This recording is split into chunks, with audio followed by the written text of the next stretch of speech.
Welcome to the Unapologetic MidLife Podcast. I'm your host, Mindi Lobuzzetta.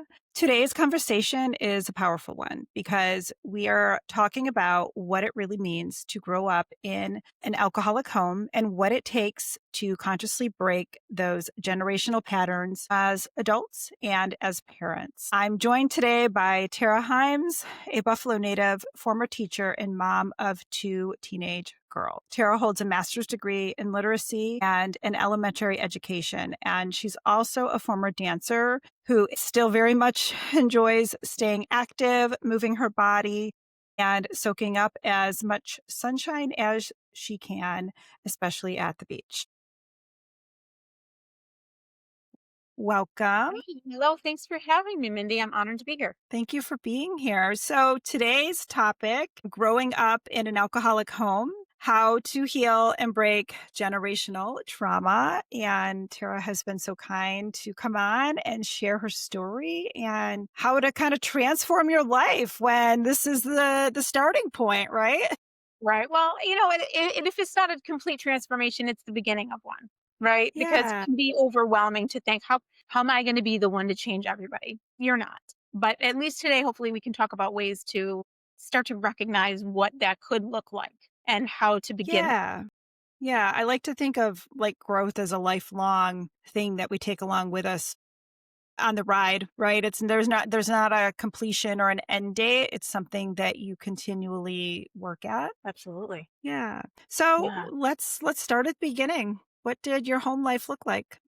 Yeah, well, I think I did a little bit of research before we spoke, and I think I found something like 1 in 5 children is growing up in a home with a parent who has a substance abuse issue, whether that be an addict or someone who overuses substances. So this is something that's not uncommon. I know a lot of your listeners probably can relate to me and my story. I was a child of an alcoholic. My father had a drinking problem from the time I can remember, and that affected everything. Anybody who's listening who has grown up with an addict knows exactly what that looks like. Walking on eggshells, placating to the sickest member of the family. There's so many components to what that looks like, right? And in the meantime, as a child, you're getting these traumas laid upon you. And in the same time, your nervous system isn't able to grow the way it should and expand because you're living in a survival fight or flight mode as a child. That's a lot, to take that on. So being in my house was young. It was crazy. And I knew from a very young age, this wasn't quite right. Something was not right. This did Yeah. not good. Family did not mean safety. It was just a scary place. So I knew young, this isn't right. Something isn't right. Something isn't right. And I think as I grew and I knew, I learned all the things I didn't want to become, I kind of put those in my pocket a little bit. And then as I became a mother, is when I think I really wanted to make some changes. Anybody who's listening again, if you're a child of an alcoholic or a drug addict, then you become an adult of that alcoholic or drug addict. And then if God willing, you become a parent of new children, you are still that child of an addict. And so you have to think about, how do I want their childhood experience to look differently than mine did? Yep. Yeah. As a kid, you start to have that awareness. I don't know if you honed in on maybe friends whose families looked maybe different than yours. Very, very much, Minnie, that's exactly what it was. You would go to their houses and there wasn't screaming and yelling and fighting and domestic violence. I could see there was another way, right? Like, not everybody's family does this. Yeah. Yeah. And to the peace I found at other friends' homes. So I knew in my heart, I knew I had to create a peaceful home for my children. And then, of course, for myself, because I could Yeah. living in that mind space of chaos when someone else's drug problem or someone else's alcohol problem is impending on your life. That's when you need to draw some boundaries and decide, how do I want my new family to look? I hope I'm not talking too much, but I do want You're to fine. I want to touch on I don't I think I know a lot of times we're talking a lot of times in the news there's a lot of talk of this family disconnect and then to this new trend of I can't think of the word. Mindy, help me. What is that? It's not icing them out, but it's like a I mean, boundaries and limitations. right, but it's like that complete defined cut, where they're Oprah just did a little something on it, and it's estrangement maybe. Okay. I mean, estrangement is definitely reality is, I guess, I feel like estrangement is something that's very taboo and, Hmm. people don't understand it who don't come from dysfunctional families. That's true. This is your father that you're talking about. I think that when people come from families that are cohesive and that get along, that have the rupture, the repair, the reconnect factors, right? Those are the three R's of like a healthy relationship, whether it's romantic, whether it's a family member. And in dysfunctional families, there's no repair, there's no None.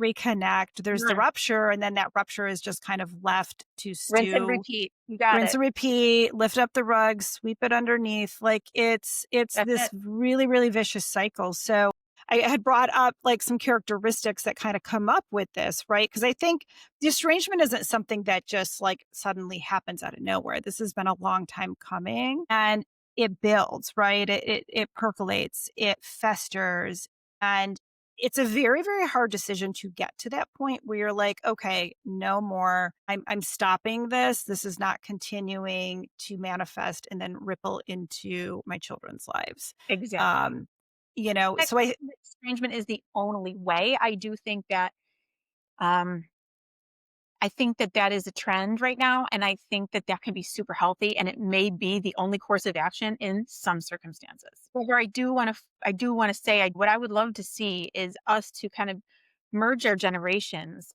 and guide what we want the future of our generations to look like, so that we're not reinventing the wheel every time someone has children, but that we can kind of keep this healthy tone going. How do we want our family to look? How do we want our grandkids to look? Yeah. I mean, in my notes that I brought up, it's like name the pattern without blaming. You can't change what you don't name. It's alcoholism isn't just about drinking, it's about emotional abstinence, unpredictability, and nervous system raised in chaos. Like, You got it.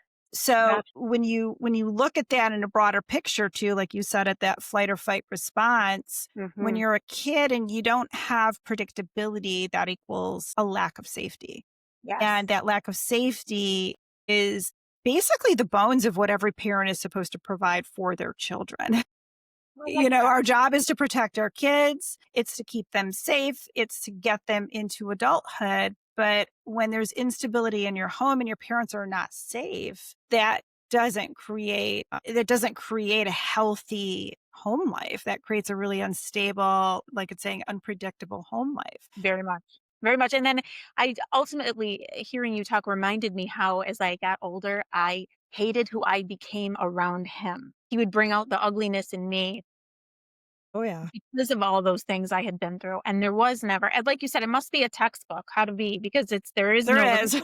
is. There's books are on this, there's trainings. There is stuff on this. This is a thing. So it's stopping to confuse loyalty with self-abandonment. So like don't upset anyone, don't rock the boat, overgiving, tolerating disrespect, and staying in relationships that drain you. And at some point you decided, I'm not dealing with this anymore. When did that switch kind of happen for you? I think, well, the first time I kind of took my own power, if that can answer Take this your power question. back. Yeah.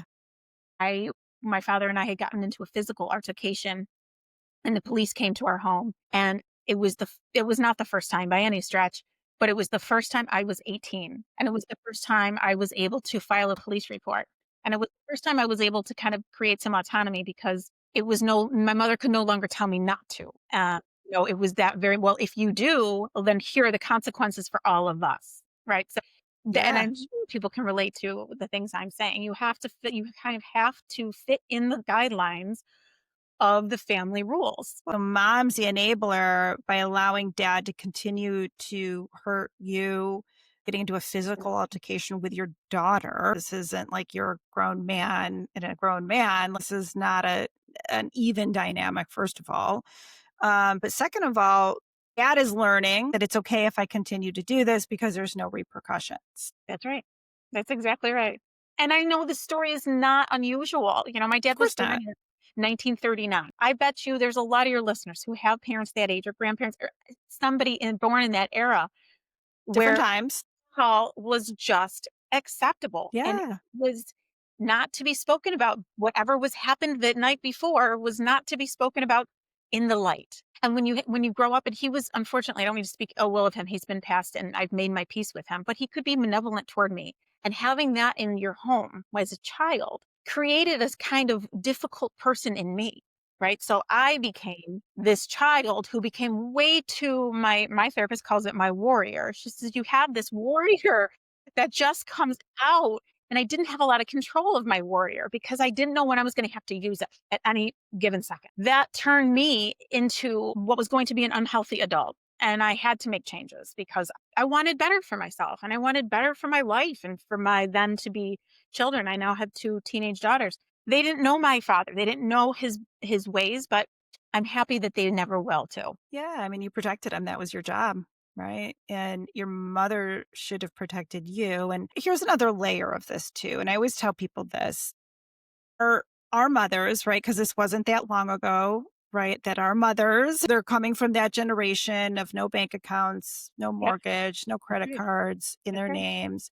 That's right. And I don't know, did your mom work outside the house? Would she have had means to even leave? Well, It's it's complex in that, like, people are always like, "Well, why didn't she leave?" or "Why did she stay?" And it's like, it's well, nothing. the system was not designed for women to leave in bad situations like No. this. To that point, I think for my mother, her religious beliefs, really, she was a Catholic. I think that kind of was one of the factors in, being divorced was just so taboo to her. Now, again, and Societal pressures, hey, family right, dynamics. You said you're Italian, so that yes, cohesive Catholic. I'm a good yes, Catholic, like I'm a good yes. girl. Don't Yes. get divorced. You just don't. But I knew, and I knew it was unhealthy and I knew I needed to do better. I wanted to do better. Luckily for me, I also don't have an innate craving for alcohol. I I don't have any sort of control issue with alcohol. I really don't care about alcohol whatsoever. So I'm lucky in that way. I know some people are genetically predisposed predisposed and I'm one of them, but it's not a battle that I've had to endure in that Do capacity. you think when we think about, like, family dynamics, do you feel like you were, like, the scapegoat? Do you feel you were the overachiever? What role do you think this Yeah, I helped? definitely like so my whole family is older than I, my cousins and brothers. And then there was a big gap and I was the surprise baby. So Okay. it was kind of like, come along, Tara, just throw her in with everybody else, kind of She's just, just along with the mix, yeah. and I was kind of like expected to grow up fast, right? So everybody was 9, 10, 12 when I'm born. So they were like, just do what we do. Why can't you just grow up? Just hurry up and grow. Yeah. So there was high expectations. And then I just think for whatever, honestly, Mindy, to be honest with you, I think the truth is my father came from a very alcoholic family. And Yeah. so Not surprised. I don't think he had the tools. I don't think he had the vocabulary. I don't know if he had his own self-awareness to be able to put into the words that he was an alcoholic and that he needed help and he couldn't handle the abuse he had withstood. And so I think that ultimately came through to me because his abuse That was from a generational. woman. I think he probably in some weird way resented me for being a female. I really don't know, what that was. I don't know that I'll ever know. And I'm at peace with that. Yeah. So, yeah, it's tough, right? It's tough because multiple things can be true at the same time. Our parents can have issues, which everybody's got issues. No one's immune from issues. That's right. That's right. Um, I took note of you saying your dad was born in the 30s. I mean, very different time in the world. I mean, it wasn't long before that women even got the right to vote, let alone all the other stuff that came years later. That's right. And, were your parents immigrants at all too? My mother's family were immigrants, my Okay. grandparents were from Italy. So Okay. I definitely have the immigrant sort of mindset of, you have to work a lot, you stay with Yep. together as a family. I do kind of have that mindset that they gave me. And they were look at they could there was no divorce for them. There was no way to go back to Italy. They were so Yeah. poor. So Yeah. poor. Well, And a lot of Italians that came here were coming from parts of Italy, like, whether it's Sicily or wherever that didn't have, anything. they didn't have anything. They came Anything. here with hopes of starting a family, new beginnings, getting land, You land got it. that's like, whether it's farmable or whatever the dynamic was. You're right. It's just a way different time. And, and this isn't to like blame your dad because I think we're each responsible for ourselves, especially as we become adults. But they Exactly. definitely didn't have resources like we have now. Like, I think there was some things, but not like you didn't have a therapist. You didn't have No. access to that stuff. Yeah. I remember my parents thinking a therapist, I started talking to a therapist at 18 and they were like, "What are you doing that for?" Yeah. Yeah. Yeah. Like you're going and you're like talking about us and our business and like you're putting that somewhere. I totally get it. I come from a family too. Therapy was not something you did. If something bad happened, we just, again, you scooted it under the rug and that was just Pretend it kind didn't of happen. it. Exactly. And then I grew up and realized I needed to, talk about things and address things. And, that certainly helped lead me into what I do today. Fast forward to having kids and, you have girls where I feel like you're connecting on that level too. And, you decided to be a stay-at-home mom. You were able to do that, right? And you were a teacher for many years too. So I feel like you also were exposed to lots of kid dynamics. Very much. Very much. Oh, and I taught in the inner city and those I taught 6th grade and then I taught 1st grade and then all the way up to high school. The little ones they will tell you everything about going on in their house. And you can see it on them every day. Yeah. Parents are sending their very best to the teachers that they've got. And you see what it's indicative. I mean, it is mirrors each other. Really. It's so telling. To your point though, I remember this is just a strange kind of key memory I have as a 6th grader. I had not completed my homework because of the episode my father had had the night before. Okay. And of course, I was not allowed to tell anyone anything, right? So I went to school and my homework was not done. And the teacher made me pick up my desk and carry it out into the hall by myself and sit in the hall and just humiliate me in front of the whole class. That was so hard because I was like completely strangulated, right? So Yeah. when I became a teacher, I tried to think of that little girl in a lot of my children and just kind of be like, I have no idea what happened to them last night. I'm going to Yeah. treat them like I would have wanted my little self to be treated. So being That's with teacher has huge. taught me a lot. It really did teach me a lot about how to be a mom. And I'm sure you can probably relate to this. My girls at 14 and 16, they are watching what I do way more than they are listening. Yes, they are. They are always watching. They are always listening, but they are always watching. And Yeah. what you do and how you interact with them and how you go about your life, like, there's going to be aspects of that roll into who they are as they become young adults. And you're in the mixes with teenagers, I'm sure. Yeah, and so now they're watching my relationship with alcohol, which is a very normal, healthy I Mhm. could care less if you said, "Tara, never have a drink again," I'd say, "Okay, fine." Right now, probably I don't even drink at home. I have a very basic relationship with alcohol. It's not a concern, and they see that, and so Mhm. they see me order a glass of wine or a cocktail, and that's all. I don't Mhm. change my personality. Yep. They're not in any kind of danger, so something to know, alcohol there are levels to healthy things, and it doesn't have to just be stay away from this, stay away from that, and everything just be so rigid. But to understand what that line of intoxication can look like, it can change your life. Yeah, and you don't want them to have to experience that necessarily to fear that. I think it's learning healthy habits, but healthy, like anything in moderation.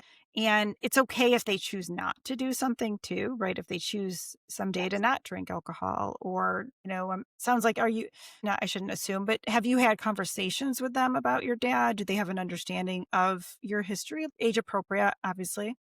Yes. So this has been really interesting because I don't, I'm kind of winging it as I go as far Yeah, as how much there's no book that comes with this either on how to do this. I've So been looking. I've been yeah. Maybe you'll write it someday. There you go. if there was one book that had all the answers, it would be great. Yeah.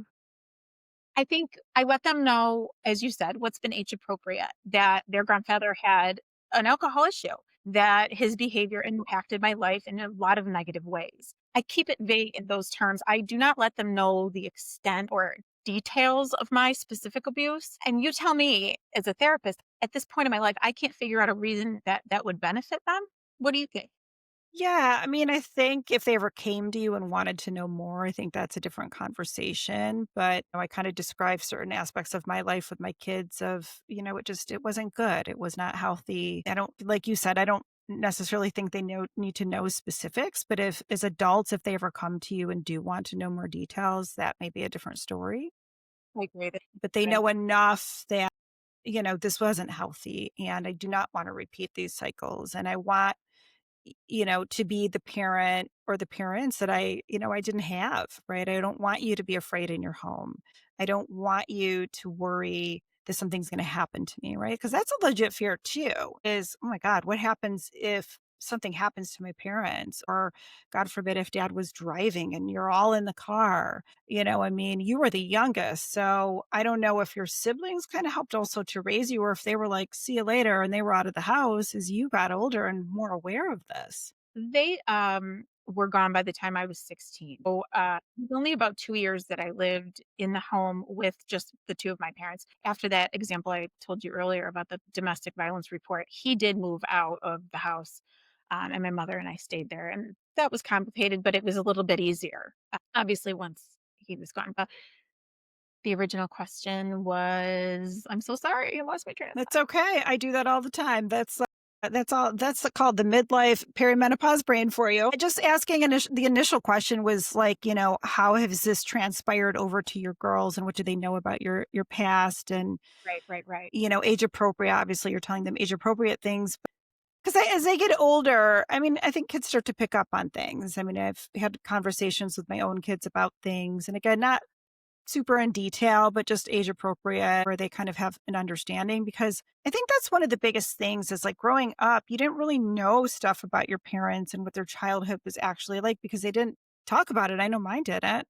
No, you're absolutely right. You're absolutely right, and that is what a huge difference between that generation and ours, just being able to speak it, right? Having That conversations. is Yeah, so powerful absolutely. because secrets keep you sick, right? And those secrets that my father had kept us all sick because we had to participate in that. So I think moving away from that, it gives you a lot of power. I know it's not easy. Like for somebody, any of your listeners are thinking about, how do I do this? How do I create a boundary between the person who is sick and myself and my new family or my needs, my wants? You may not have a ton of support around you in the beginning, but just Yeah. know you are resilient and you can do this. It didn't take one generation to get sick. That person has been sick because of a lot of people allowing it underneath them, behind them. And so you're going to be met with resistance. I know. Well, that's the other part of this, right? So you're choosing to change the trajectory of Mhm. your life Yeah, by choosing to do something differently than what essentially your parents choosing to do, what path they set you up on. exactly. You're saying, no, I'm not going down that path. I'm not doing what the generations before them did. I'm choosing to do this differently. And it takes a lot of courage to do that because It does. you're now becoming possibly the problem in the family because you're not going along with things. You are the fly in the ointment and everybody's going to call you out on it. Why can't you just let him be? Just let him do what he wants to do. Yes. Just keep quiet. Can't you just deal with him? I mean, I absolutely was met with that from my family, or I even had some of the good for you. Good for you. That's great Good. that you're going to do that. I'm happy. Okay, so it may Shouldn't not have be. to be like that, but unfortunately, yeah, Know that if you are met with some resistance, it probably means you're doing the right. I agree. Yeah, they always, what do they say about boundaries? The boundaries that you make, the people who push back the most against them are the ones who need them the most. Yes. Are the other people that your siblings, yeah, I know they were a lot older than you, so they might have gotten different versions also of your parents That's very than true. you got, right? They say you can grow up in the same household and every sibling can have a different version You're not of your kidding. parents. He being a male and 9 years older than I, Your brother, okay. female, no one between us. My parents were different people 9 years later. And there was 2 of you, so there was your brother and then there was you, okay. So Yeah, correct, very much different. correct. And, my brother was put in a position to be the pickle in the middle oftentimes, if you will, the peacemaker, Yeah, you know, the protector. He had too many responsibilities as well. He had his own yeah. manifestations of things, and he decided to make better choices for his family as well. So you both changed the generational trauma trajectory Thank you. by choosing other paths. No, that's good. It's so good because It's huge to hear you say that. I really yeah. It's been heavy, and know if you're listening to this and you're thinking about this, know that this job won't be easy, but I promise you it will take years off of your shoulders and pain and agony and stomach aches. All it will just change your life. You'll feel lighter and brighter once you can get through that initial pushback phase because Yeah. you're doing the right thing. I feel like a big part of this would be following your gut instinct. Like I go back, you mentioned being early on in your life, like recognizing something was off. About how what age were you at? I want to say I'm like 5, 6. That's young. And it's I'm very insightful at that age to be like, "Mm, this isn't right." I think I have an old soul. I think I'm getting that. something about me was like, these people aren't doing it right. Yeah. No, it's huge because I then see you maybe seeking out supports through school, through other Mm, avenues in your life. You mentioned that you were right. a dancer. Yes, Did you yes. find Physical yourself movement, so important to me, and having a discipline outside of my home and that I could pour myself into. Yeah, and I want to mention too, I started with my very first therapist in high school at 18, but I've been through 6 therapists through my years, and they've all been fantastic. It is not a linear process. This is hills and valleys and growth, and people will change with you, and you will move on, and you will learn things, and it can be such a really a beautiful process. can be. And I think to some people, oh, I've been through therapy already. Well, at different points in your life, you might need something different or a new perspective from a different therapist. I mean, Right. sometimes maybe I've given all I can give to a client and it's time for them to go on to the next person. And that's okay. I always like to point that out as a therapist. That's okay. Because it's about what you need as a client and getting the healing that you need, or maybe you've done the work that you could do up until a certain point, and then maybe something else happens in your life, or That's right. things are going to happen. I like to point that out too, that things are going to happen in life. It, Yeah. like you said, it's not linear. It is ups and downs. It's those peaks and the valleys. And it's learning to find, I think resilience is a huge factor I of love what that you word. bring to the table, of learning to get back on that bicycle and ride again, despite falling down, brush yourself off, you pick yourself up, and you figure out how to face it and do it again. I love And that. it's such a great, I think that we're waiting sometimes as kids when you go through this stuff, you're waiting for somebody to pick you up and dust you off and hug you. But somewhere along the way, you figured out how to hug that child part of yourself that grieved because you grieved not having parents who were there for you Yeah. or that were neglectful or were pessimistic to like your needs. Right. And you know what's so crazy, Mindy? I didn't even realize all of that until I was probably in my early 20s when a therapist said to me, "Do you realize this, This is that, grief. that?" Yeah. This is, yes. She said, and to hear an adult, to hear a professional tell you what you've been thinking is correct is incredibly validating. So anybody who's thinking about talking to a therapist, do so because, here I was like, for example, that specific therapist told me I should have been removed from the home by CPS. Yep. That In blew today's standards, CPS was different. I don't even know if it was around that back then, but hear that and you go, "Oh my lord, it really was as crazy as I thought it was."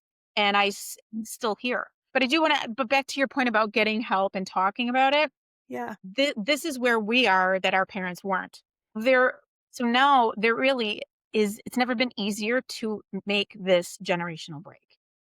It's never because you have books, you have podcasts, you have YouTubes, you have therapists, professionals, medication, whatever you need, there are options for you to try to get a grip on this and reestablish your family line Yeah. without any There shame. There's no shame. I mean, I talk openly about my stuff, like, it just is what it is, right? I mean, I think there's also strength in, like, owning the things that you've been through. Society, it's a different world today, and a lot of people are breaking the molds that they were born into, and whether it's society, whether it's cultural, we're saying, "No, thank you. We're not doing this." Or, I think too for women, we're natural people pleasers. We're the nurturers and the caretakers, Yeah, and yeah, we're saying enough. We're done. Right. I know as a midlife woman, if this perimenopause doesn't kill me, like you got to manage your stuff because it is so bad sometimes. It's like, oh Yeah. my Yeah. gosh, Yeah, you but know. start to manage it before you hit 40. Yeah, yeah. Well, that bird has flown at this point, past that. We're all just doing our But best here, Mindy. We're all just we're all just winging it. But yeah, yeah, it's just so interesting because I think there's so many folks that go through this that have no idea that being a child of an alcoholic is a thing and that there is thing, and there are lots of us, and it doesn't go away because you turned 18. yeah, You're no. still a child of an alcoholic, and there are certain behaviors that, as a therapist, they are textbook. Oh You yeah. you The anxiety, the hypervigilance, you got it. the hyperarousal, and not in a sexual way, that's hyperarousal in a vigilant way. It's pretty classic, the stuffing of the feelings and the emotions, feeling like you don't have a voice and can't express yourself. Yes. There's a lot that goes with it. Difficulty in relationships, that's something else that True. comes out of this. You don't know how to have healthy relationships. And let's also go back to the fact that our parents are the first people that we have relationships with, That right? part. So yeah, if they're not modeling a healthy relationship and there's a lot of dysfunction, the likelihood, and I this isn't your life, but the likelihood of a person, I think of like the ACE study, the more things that you have going on in the home, adverse childhood experiences, the trajectory isn't going to be good. You're not getting set up for the best life ahead. The more check marks you have on that scale, the worse your outcome, the higher it is, the worse it I think is. we talked about this. I think my ACE score is about an 8. So it's not Yeah. I'm not I'm not the one you wanna Same. pick. Yeah. Hey, Yeah. But this is where, we had just mentioned resilience. This is where resilience comes in. So that's a little harder to measure a person's ability to overcome mm, and continue despite those adverse experiences, right? And that's like that will to survive. Like we didn't get as people, we didn't get where we're at. Immigration didn't happen. I always think when I go to like Europe and they're right, mine got on a boat and like, and not like an ocean liner like in today's standard and made it across who survived our winters. I think about the evolution of that and just yeah, no, I would incredible probably resilience. I mean, really, true. And I try to remember those ancestors, even though I didn't know them. I try to think about, those people did a lot for me to get here. They really, sacrificed incredible amounts of, I don't have to tell you about the things.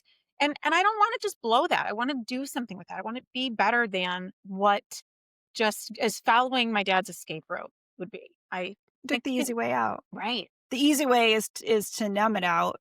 That's The right. hard way is to like feel it, right? And continue to work through it and come Embrace out it. on the other side. Embrace Yeah, embrace embrace it. the pain.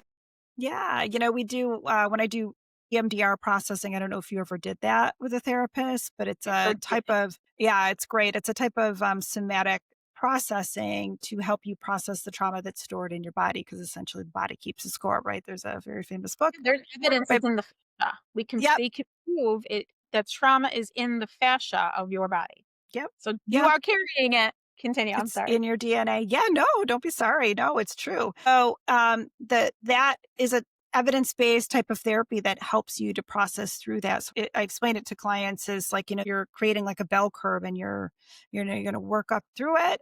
We're going to learn to give it space to be and, process through it. And sometimes it takes like a couple of sessions depending on what the memory is. It's pretty powerful. I did the training for it years ago and then I was like, crap, I need to do this myself. So I did, and it's And pretty they awesome. utilize it, and they have great results, have great feedback. Yeah. And who'd you said that did that? One of my family members and one of my friends. They're both in Yeah. the doing that, and they both have made a lot of gains and a lot of growth. I mean, Yeah. what a wonderful tool. If you're built with some resilience and you have a toolkit, you are going to be able to do this. Utilize a little bit of these things and talk to a therapist, and you will build your resiliency as well. You don't just have to think, oh well, I can't do it. I'm not strong enough. You can practice and build Yeah. that. Yeah, and I think that's an important factor, right? Because some people might say like, "Well, maybe I don't feel resilient or I don't feel strong." But Right. it's like anything else, the more you practice it, the better you That's get at it. It's like building that muscle memory in your brain and building those neuron pathways that help you to reinforce like, "Oh, wow, I have like this other way I can do this." And as time goes on, the more you do it, the easier it feels, you know? So like with that, what are things that have helped you, like, outside of the therapy room? What are things that you do? well, I told you I do love to exercise. I think whatever for me, it happens to be Pilates and weightlifting. That's my jam. I think whatever anybody's thing is, whatever your body likes to do that. However your body wants to move, do that. Movement, If it's yeah. tennis, if it's swimming, if it's walking, if whatever you do, just move your body. It is so important to get that energy moving. And I swear it helps my mind. When I'm exercising, my mind isn't thinking. It's just an autopilot and I'm just moving. And it brings me back to that sort of Neanderthal human inside that is just in a survival fitness mode. My body's thinking I'm not. So it's a real break for the brain. Yeah. Yeah, I love to put it like a good podcast in, or maybe you've got Love. that jam session playlist and Yes. Oh, you I get that love. walk in on a nice sunny day, or even go out there, get that fresh air. It feels good to just be out and You about know, even. around some animals, I find that to be I have a lot of Oh pets yeah. myself. If you don't have pets, go visit the zoo. Go be around some horses. I'm telling you, it will help Yes. you to be in nature and be around animals. Their energy fields are so much calmer than ours. Yeah. Take a minute to yourself, give yourself permission to do that. I know that's hard for a lot of us girls. We don't want to give ourselves a Mhm. minute to just take a break and do nothing. It's very hard for us to do that. Mhm. Try and practice giving your mind a rest because it's just so busy all the time. Yeah, I feel like women we're multitasking. Again, we're the caretakers. Whether we are working outside the house or inside the house, it's never done. And I know this time of the year Mental load especially. never slows, right? It's just like the laundry keeps coming, the mental load keeps coming. Yeah. Yeah. How is everybody's emotion today? Everybody's fed, everybody's got their band-aids, whatever. You're checking off boxes for everybody else, and you are the last. We can do this. And again, I say to if people are thinking about trying to establish some boundaries or wherever they're at in their journey of healing from a substance addicted parent, recognize yourself for making a better choice. That's not easy. And give yourself minutes to acknowledge that and just to say, okay, I know this wasn't okay. I'm going to do better. Yep. That Yep. is the biggest takeaway I think I could give anybody. Yeah, I think it gives people hope that, I don't know, I think a little bit is, following your gut that something's not right. And I don't want to say comparing as a kid, but like notice maybe how friends' families are different. Yeah. Notice how maybe their parents interact differently. It's honing in. I think awareness is like one of the best things that we can learn. It's a life skill that I think we can learn to master and get better at. Love that. And being present in the moment, that might take like a lot of soothing and grounding skills in a flight or fight scenario, whether it's yoga, you mentioned dance, that walk. Outside on the grass in my bare feet and Yep, just it's a grounding tool, right? people Nature is think a frequency. I'll get out of my car and take my socks off and stand on the grass. And it's whatever you like you said, there's just having the awareness of how do I do it? I can do it. It's not that hard. I don't have to be in the perfect space at all times. I can be in the perfect space in my mind. It's breaking generational patterns. That doesn't mean you're rejecting your family. It means you're choosing to end the pain instead of passing it down. And That's I that's I think that describes it perfectly. I think that Yeah. that's great, and I'm really rooting for anybody out there who's listening and thinking about doing it, thinking about just establishing some simple boundaries and creating a healthier version of your generational line for those to follow. Our great grandkids are going to be able to look us up and find out whatever they want. Yes, it's a different dynamic for sure. So make it good because they're going to find you guys. They are. We're leaving an imprint. We have a trail where, yeah, there was a trail, I guess, for the generations before us, but it was way Pretty different. archaic, You had to right? get out the white pages and look in the phone book, right? Remember that? We used to do that in middle school or high school. You had to find somebody's parents' name, and God it's God forbid their last name was Smith. You'd be in there for days. you would be, yeah. It's a different world. Find us and they're gonna say, "Hey, why didn't you do better?" So now's our chance to It do is. I know that, you've been married a long time. How has your partnership with your husband been supportive in this journey? How has that helped you heal? Because I feel like that's a layer of this that if you're very comfortable much, touching base on, very much. My it's husband and I have been together. We've been a couple for 25 years. okay. Of course, so, who I was when he first met me is, clearly I've grown a lot and he has too. Yeah. So as you mentioned, I wasn't on the best trajectory to be the best partner by any the imagination. And being young, he wasn't really either. We Which started is fair, therapy, right? We started therapy together as a couple before we got married. which is, I think, smart. You were young when you started dating too, right? Yeah, I was just turning 23 and he was 25. That's young. So pretty Definitely young. young. Yeah. Yeah. Yeah. Did not know very much. So we went to a couple therapists during our marriage. And that's something I don't shy away from. We needed help. I didn't know how to be a great wife. He didn't know how to be a great husband to me. And so I had to really learn how to be a partner. I had never Yeah. seen an example of a healthy, loving, wonderful marriage in my life. I had seen friends, parents who get along fine, but I really had no idea what this was supposed to look like. So therapy has really helped us both grow together as a couple and separately as Yep. individuals. Individuals. Yeah. I think that's so huge because a lot of times when people start to have issues, it's getting ignored. Someone doesn't want to go to therapy. I think for couples who have a good solid foundation and who truly love each other, going to therapy and working through whatever those things are that everybody brings to the table, like nobody's immune. The rupture, the repair, the reconnect, and being able to repair whatever the stuff is. I had no And idea how yeah, to for anything. yeah. How could I have been a good partner to somebody?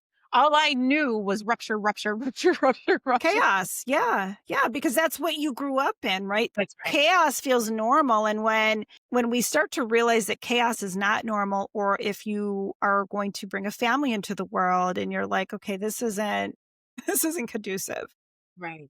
I've definitely had to learn how to have healthier relationships. And, I think at 47 at this point, I think I'm doing a good job. I'm not perfect. Nobody's perfect, but it takes a lot of introspection to be like, okay, there's this thing that I keep repeating in my life. It takes a lot of courage, I think, to face that and be like, okay, I'm the common denominator here. And like, what can I control to change this outcome or have a different outcome? Like, what's my part in this situation? That's so Exactly. huge. And that applies to any and every relationship in your life. Yep. Yeah. Friendships too. Right. Friendship, Yeah. Friendships, same thing. husbands, you have to be able to sit, and I like to think at least our generation is able to sit with a little bit more discomfort than Yeah. some of the underneath us thus far. Just to kind of sit with that fact and go, okay, wait a minute, maybe I'm not a great apologizer or whatever the factor. Yep. Yeah. That's a good one though. I didn't know how to apologize. So I had to sit with that and go, okay, it's not my fault, but it's a fact. And so now I have to be better at it because I want to have a marriage. So you Yeah. have to sit with those discomforts for a second and you will grow from those Yeah. immensely. It takes a lot of self reflection to sit and say, okay, so this is my person. This is who I want to be with. And I think that a lot of couples forget that you're on the same team. Okay. And You instead of fighting against each other, you have to remember that you're teammates that's and we're real. both in this together, as long as you're both choosing to be in it, and you are. And we didn't And even that, Mindy. We did not know that in the beginning of our marriage at all. So 20 that's year olds do. I mean, I guess that's the other question. I mean, it took me a long time to kind of figure that out too. I'm divorced and stuff happens, but I right. would like to think that I'm probably in the most mature relationship I've ever had in my life in a good way. I love that. And it's through a lot of growth and a lot of the hard It truths. sounds like you're intentional about that. Yeah. I cut you off. Yeah. It's the word you used. I am so sorry. No, it's okay. Yeah, the hard truths of like, wow, Mhm. maybe I'm not, like you said, so great at apologizing, or maybe I'm not so great at compromising, or maybe I'm need to be better at seeing another person's perspective and where Mm, they're coming from. Right? right. Maybe I'm not always right. Ooh, that's a hard one. Ooh, what? So, speaking of the immigrant, my grandfather was an immigrant, and he always used to tell me, "The wisest man knows how much he doesn't know." That is true. So, That is so true. That was some good advice. See, you know there's that, and something. hey, my father's alcoholism wasn't mine. I don't need to hold it in shame. Nope. Nobody Nope. else needs to either. Just know your parents' problems, their decisions, their negative behaviors aren't yours. Yeah, I think this is a powerful point too, is the things that happen to us don't have to define us. Mm. And I love it when someone's like, "Oh, but I have trauma." And I'm like, "Yeah, trauma is what happens to you. It's not who you are." Can't carry it forever, No. right? It's Like, heavy. it's too heavy. You gotta put it down. You don't have to hold the trauma forever. It happened, but it doesn't have to keep happening every day that you carry it. Yeah, I think there's a layer of getting to a place of radical acceptance. These are the things that happened to me, and it's shifting. If a person has this, not everybody has this, but a victim mentality of like, oh wow, that happened to me, to wow, I overcame this, which is that survivor mentality. And what do you think it defines that line, in your opinion? What would be that? Ooh, I think self-reflection. I think owning, accountability. Right? Again, did I have a part in how I handled things on my end or how I handled boundaries? Maybe I wasn't a good boundary maker. Like I was not. There was definitely a people pleasing component of my childhood. And at a certain point, I was like, I'm not doing this anymore. So I think it's taking accountability and ownership and taking my power back, like you had started the Did you conversation. what made you do that? Like, what was that turning point for you? I think probably, I mean, there's a couple turning points. I mean, getting sick and facing your mortality certainly puts some things in perspective, but definitely having kids and wanting to be better for them. Mm. And, I will say having a good partner too. Like I have an amazing partner that supports me in my my wild endeavors with he's my biggest cheerleader, and it's having somebody who has your back and you wanna be a better person for. And that's gonna be your kids, that's gonna be your partner. Those are huge. You're right. So those are protective factors. Yeah. Yeah, I like that. And your children are just thriving because of it, They I'm sure. are, they are. Same with yours, right? As you're navigating high school. Yeah. Yeah. Yeah. I think my father passed and alcoholism is what killed him. But I think if he's somewhere watching, I think he's probably a little proud. So, I mean, I feel like I'm a big proponent that sometimes people they're just so deep in their suffering, and I think it's just hard. I believe this. Obviously, this is what I do in my daytime work.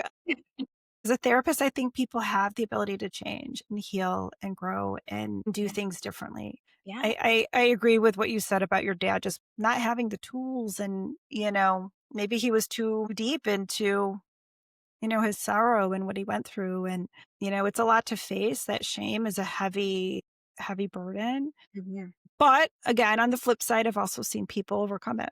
I've Yes. worked in addictions. I don't know if you knew that I started out my career working in addictions, and it's very eye opening. There is just that, if you want to talk about a manual, it's like they all read it. They know what to Yep. say, they know the lies Yep. to tell, they Yep. know behaviors to hide. It's such a sneaky, deceptive world, and you can get pulled into it very easily. Yep. Yeah, that's the other layer of addiction. So addiction isn't just alcohol and drugs, it's behaviors. I mean, I've watched somebody maybe give up alcohol, cocaine, you name it, but yet they're coming into a group with 4 monster drinks for an hour and a half. Maybe you gave up that drug, but you definitely did not give up the habit. The behaviors are still continuing. You're just on to the next substance or the next thing. I'm a big proponent of watching behavior. I don't want to hear some line or some story. I want to see changes, at least in my personal life. And I try to explain this to clients, like, I need to see it. Proof is going to be in your ability to maintain, your ability to make better choices, your ability to want to repair, right? When there is that rupture, right? Because that's huge too, because you don't have to repair the rupture. It's a choice, Right. and we all have choices in life. We don't always like our choices, and sometimes they're shit. Sometimes they just freaking suck. Right. But sometimes those choices, I mean, sometimes they're the best things that ever happened to us. Those hard choices. What's true. Yeah. Really is, and avoiding those choices, I've seen what that can cost people. Running Mhm. and doing the same thing, avoiding what's Mhm. inevitably coming Yep. will be bigger than when you wanted it. Just handle it now. Yep. Exactly. It's everything. Thank you. I was gonna add one more thing that's gonna piggyback Yes. what you said, Yeah. what you were just talking about, how you tell your clients that you wanna see behaviors. My therapist taught me, and I share this with my girls, that behavior is a language. Yes, it is. It very much is. So a lot Yeah. of times it's, if you're ever thinking, which do I believe, the words or the actions? I'm an action girl all the way. I feel like that's kind of what my trauma has taught me in life is, you can say something to your blue in the face. I grew up with that, Mm. but the behaviors have to match. And if the behaviors don't match, there's a problem. Isn't that manipulation? I think it's also empty promises.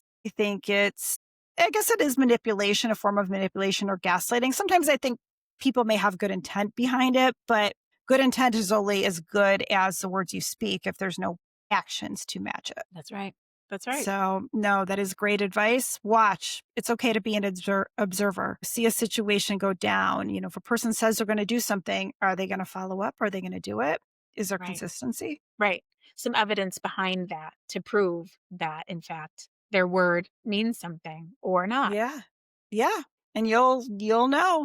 You'll know for sure. Right. Either way. It works pretty well for my 16-year-old daughter, and talking about boys. You know what? It's a hard world out there. I mean, your girls are young, but they're going to start dating and you want to arm them not only with the information but the confidence to be able to choose and have good insight in what a potential partner is going to look like someday. I'm Yeah. the opposite. I've got 2 boys, I want them to treat a woman right or whoever their partner might be someday, and Them to pick well, I would imagine. I I don't want them have to pick kids. well. So this is something that, like, resonated with me. Who you choose as a partner is a direct reflection of not only yourself, but also what you want in life. So Mm. who you choose as a partner, choose wisely. There was some other podcasts that I listened to that, there were, something about like older people that was being interviewed. And, one piece of advice that they had given was choose your partner wisely. Don't settle, No. observe, make Ye sure that they are who they say they are. They're willing to work on things. They're accountable. They're consistent. Yes, I hear these horror stories and sometimes these young folks, I'm like, oh my gosh. I do. And we can do better because we have the luxury of a little bit more time. Yeah. I think that is one luxury that our kids are going to have is that there's not this pressure to be 18 and getting married, Exactly. especially our girls. I guess our boys do, right? Right. Isn't that long ago that that's what they did. They get married at 19. I do have to remind myself of that, when I'm dealing with my own stuff or my own family dynamics. Like it wasn't that long ago, that generation, Really wasn't. it was a different time. And it was literally, I don't know if it would be like our generation of mothers, but maybe the ones right after them that women were working and women were taking on a lot of different roles and it's a lot. And I think the fact that you've been able to be a stay-at-home mom and be able to take care of your kids and be that role model for them is Thank huge. I know I hear some women saying, "Oh, I'm just a stay-at-home mom." I'm like, "Just like, no, that is like there's no clock out on that job. Like that job doesn't end." Of So there was a transition for sure from being a working girl to course. you're a woman, of course. There's a transition into that. But it was a cognitive choice on my husband and my part to Yeah. stay home and raise our girls. And as I said, I was a teacher, so I did enjoy it, and I Yeah. do try to give them some things I didn't have, emotional support and things like that. So I've been very, very blessed, and my husband's been really great about that. And he's been a supportive partner, processing everything I've been through with my dad. And he's been, he even has learned things about my relationship with my father in the past 5 years. New things come out and things come up. You're talking about it. You're having conversations. You're learning about it and you're sharing that with him. And that allows him to be able to be there for you as you go through that. That's Yeah. huge. Yeah, thanks, Mindy. Yeah, you're welcome. It's awesome. It's good stuff. It really is. If we can overcome this stuff, not that you want to go through it again, but the things that you go through, the hard things in life are what brought you to who you are today. And maybe So you wouldn't be who you are today if you didn't go through this. Not that you want to go through it again. you're right. You're right. It was sort of, I think of it as almost like a warrior training when I look back at those Yeah. years. I think, geez, I was really kind of thrown into the trenches at a super young age and a super long time. But maybe that was iron sharpening iron for what I'm built for now. Yeah. I've always known you to be very strong and very nice, but also you're taking no prisoners. It's not a bad thing. Don't worry, it's like super inside now. I'm sure.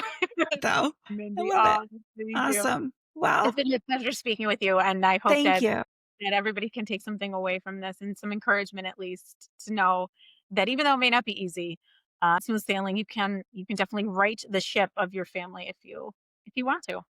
Yep. Yep. Rewrite the narrative going forward. Yep. All right.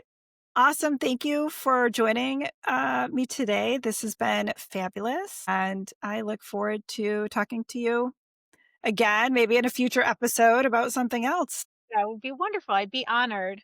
Awesome. Thank you. Thanks, Minnie. Okay. Bye. Bye.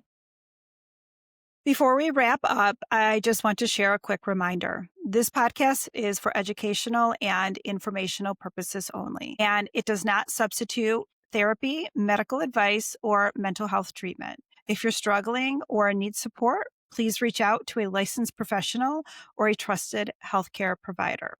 Thank you so much for listening to the Unapologetic Midlife Podcast. We'll see you soon.